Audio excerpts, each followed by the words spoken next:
안녕하세요. 아름드리교회 이재천 목사입니다. 지금 이 시간은 7과 그 주제 강의 시간입니다. 7과는 마음의 전쟁입니다.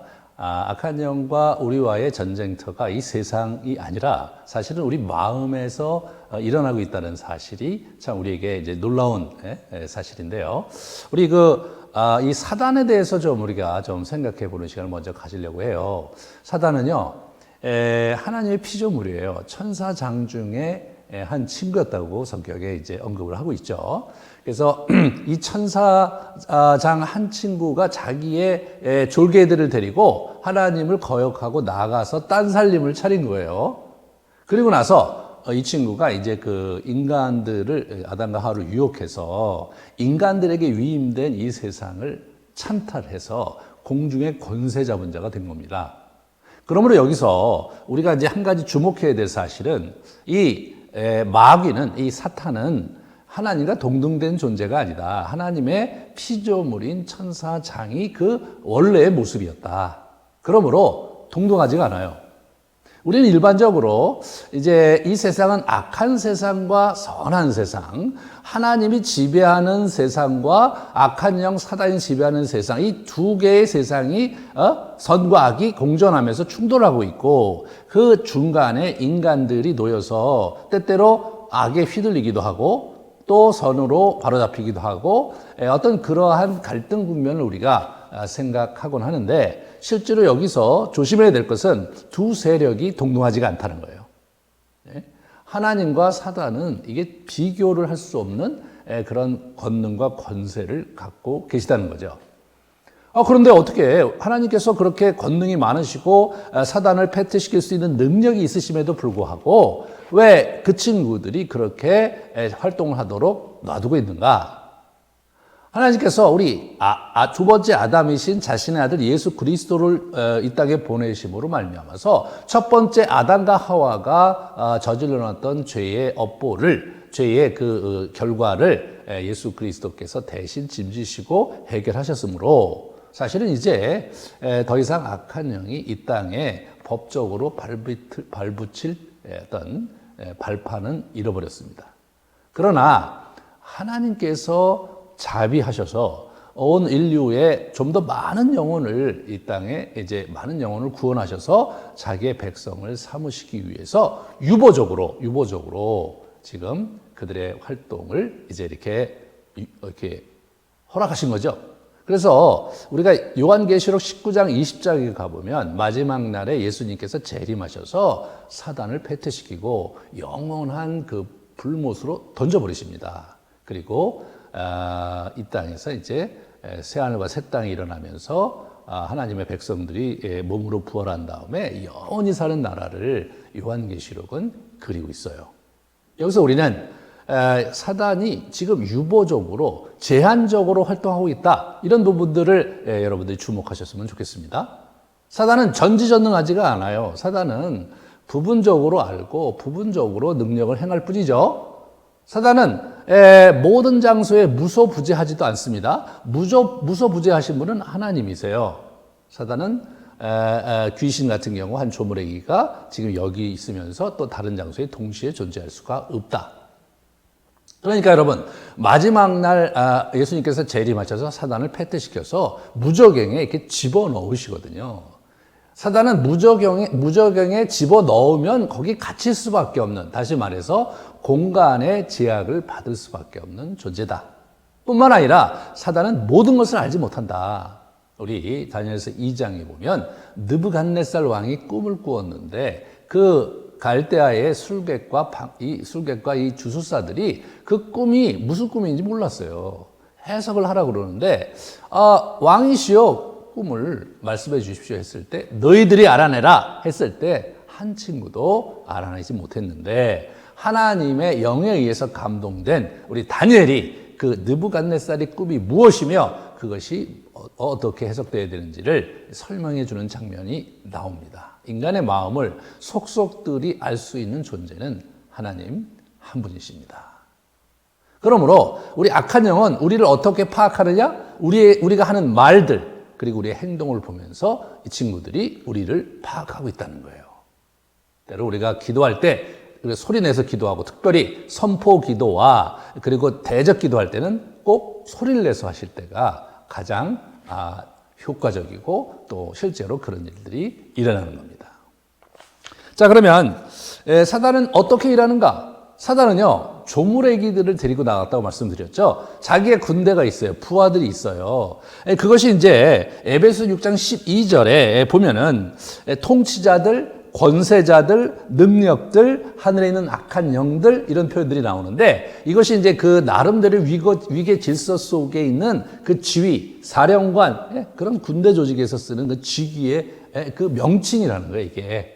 그러니까 이 친구들이 군대로 이제 이렇게 떼를 지어서 나름대로 조직적인 체계를 가지고 움직이는 어떤 존재다. 이렇게 우리가 생각해 볼 수가 있죠. 이 친구들은 우리의 마음의 생각을 집어넣어서 거짓 진리, 악한 생각을 집어넣어서 우리를 조종하려고 합니다. 근데 우리 마음에 악한 생각을 집어넣는 이런 부분이 성경에 세 군데에 아주 중요한 예가 나와요. 첫 번째 다윗이에요. 다윗이 이제 악한 생각을 집어넣어서 사단이 생각을 집어넣어서 인구조사를 시키잖아요. 그때 우리 다윗과 같이 아주 그 하나님의 아주 그 뛰어난 영적 거장도 이렇게 악한 영의 생각에 휘둘릴 수 있다. 이 사실을 여러분이 주목하시고 누구나가 그렇게 당할 수 있다는 사실을 염두에 두셔야 합니다. 두 번째는 우리 가룟 유다죠. 마귀가 벌써 시몬의 아들 가룟 유다의 마음에 예수를 팔려는 생각을 넣었다. 이런 표현을 쓰잖아요. 우리 요한복음 13장 2절에 나온 표현입니다. 그렇게 악한 생각을 집어넣어서 예수님에 대한 의구심과 또 예수님을 싫어하는 마음을 갖고 있는 우리 가룟 유다에게 악한 생각을 집어넣어서 예수를 팔려고 구체적으로 움직이도록 만든다는 거죠. 사실 이런 것이 참 저와 여러분이 조심해야 될 부분이죠. 예수님께서 가룟 유다에게 계속해서 기회를 주시거든요. 나는 알고 있다. 너희들 중에 한 사람이 나를 팔 거를 알고 있다라고 여러 차례 말씀하셨지만 이 친구의 마음을 돌이키지 않습니다. 왜? 사단에게 이게 사로잡혔기 때문에 그런 거거든요.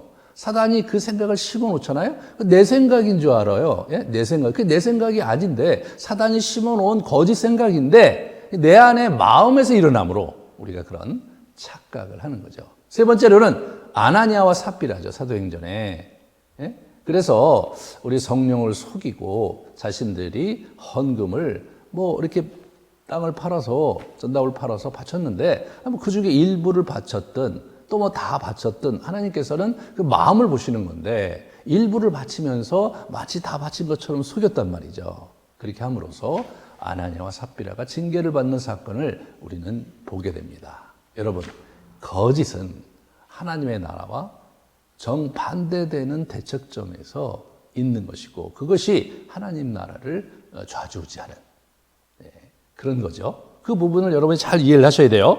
자, 그리고 이들이 어떻게 이제 우리가 이제 공격하냐면 주로 유혹, 그죠? 두 번째는 정죄, 세 번째가 속임수입니다. 유혹은 여러분이 잘 아시죠? 정죄가 뭡니까? 자꾸 나 자신을 내가 자책하는 거예요. 야, 네가 뭔데 목사냐? 너가 목사 될 자격이나 있어? 너 하는 꼬라지를 봐. 이렇게 하는 거죠. 네가 그리스도인이야? 이런 너같이 행동하는 사람이 그리스도인이면 하나님 널 좋아하시겠냐? 이런 식으로 우리 자신을 계속 자책하고 우리를 정죄하는 그런 마음의 생각이 일어나는 거. 이것은요 하나님께로부터 온 것이 아니에요. 하나님을 우리를 훈계하시지만 정죄하시는 분이 아니거든요. 바로잡기 원하시는 거지. 그런 면에서 자꾸 우리가 이제 넘어질 수 있어요. 그리고 마지막으로 속임수. 속임수는 이게 참 어려운 거죠. 이게 자기도 몰라요, 그게. 이 속임수라는 게 어려운 게 뭐예요? 말 그대로 속임을 당했기 때문에 어떻게 헤어날 수가 없는 거죠. 그게 내 생각인 것 같고 그게 진실인 것 같거든요. 이런 형태로 우리를 이제 많이 좌지우지하면서 조종하면서 궁극적으로 하나님과 우리와의 관계를 벌어지게 만들고, 궁극적으로 하나님의 뜻을 행하지 못하며 하나님의 통치가 이 땅에서 온전히 이루어지는 것을 방해하고, 그리고 우리를 무너뜨리려고 하는 것, 그것이 이 사단의 궁극적인 계책입니다. 우리 그러므로 절대로 당해서는 안 되겠습니다. 우리가 어떻게 그럼 방어할 것이냐? 첫 번째, 우리가 그리스도 안에서의 지위, 우리가 하나님의 아들의 같은 권세를 받은 그런 자로서 우리가 하나님께 있다는 것, 이 세상에 있다는 것, 예수 그리스도의 능력을 덧입고 그분이 우리에게 주신 권세로 말미암아 우리가 이 땅을 살아가고 있고 악한 영을 우리가 대적할 수 있다는 사실, 그것을 먼저 우리가 잘 이해해야 되는 거 하나. 두 번째, 그리스도 안에서 우리는 모든 우리 영적인 차원은 이미 공급받았다는 거예요. 예수님이 이미 그것을 다 주셨어요, 우리에게. 그것을 우리가 활용하고 믿음으로 우리가 사용한다면 놀라운 일들이 일어날 것입니다. 그런즉 너희는 하나님께 복종할지어다 마귀를 대적하라 그리하면 너희를 피하리라. 여러분, 하나님께 복종하고 마귀를 대적하면 피한다는 거 아닙니까? 우리에게 권세가 있기 때문에. 세 번째는 겁먹지 마십시오. 이 두려움은 마귀들이 쓰는 아주 교묘한 술책인데, 여러분 두렵잖아요? 그럼 어떻게 됩니까? 이 생각이 마비돼요. 생각이 마비되는 거예요. 그렇게 함으로써 우리의 존재가 누구고 내가 어떻게 대처해야 될지에 대해서 당혹감을 만들어서 뭘 못하게 만드는 거예요. 그래서 성경에 보면 하나님께서 늘 나타나실 때마다 두려워 말라 그렇게 말씀을 많이 하시는 이유가 바로 거기 있습니다. 악한 영이 우리를 이렇게 사로잡고 또 우리를 공격할 때 먼저 쓰는 수법이 뭐냐? 으시시하게 두려운 마음을 집어넣어서 분별을 못하도록 만드는 거. 그것이 그 친구들이 하는 전략이죠. 그리고 마음의 허리를 이게 동이라 이런 표현 써요. 베드로전서에 보면 마음의 허리를 동이라. 이 마음이 마인드예요. 우리의 그 생각을 잘 자기가 챙기라는 거예요. 넋 잃고 살지 말고 하나님 말씀을 묵상하고 하나님을 이렇게 생각하고 진리를 자꾸 이렇게 분별하면서 그러면서 의식적으로 살아가라는 거예요. 넋 잃고 있다가는요 어떻게 당할지 모르니까.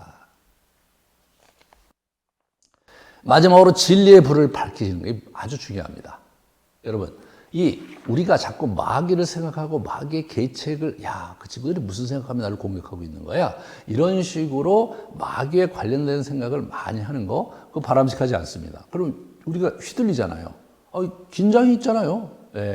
하나님께 우리에게 주시고자 하는 것은 평안과 위안과 능력이죠.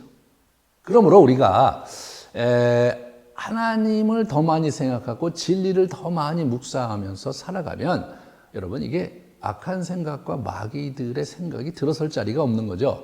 성령을 쫓아라 행하면 육신이 멀어지는 것과 같은 거죠. 여러분 미국 FBI가 우리 달러 위조 지폐가 많잖아요.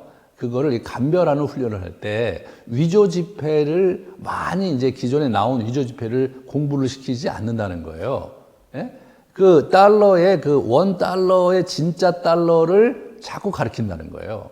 진짜를 제대로 이해하고 제대로 파악을 했다면 가짜를 알아보기가 쉽다는 거 아닙니까?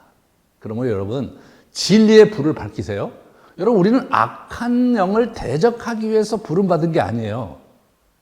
착각하면 안 돼요. 어둠의 세력을 물리치기 위해서 우리를 세우신 것이 아니라 진리의 불을 밝히게 하기 위해서 우리를 부르셨으므로 우리가 진리의 횃불을 높이 치켜들 때 어둠은 자연스럽게 물러가는 것이다.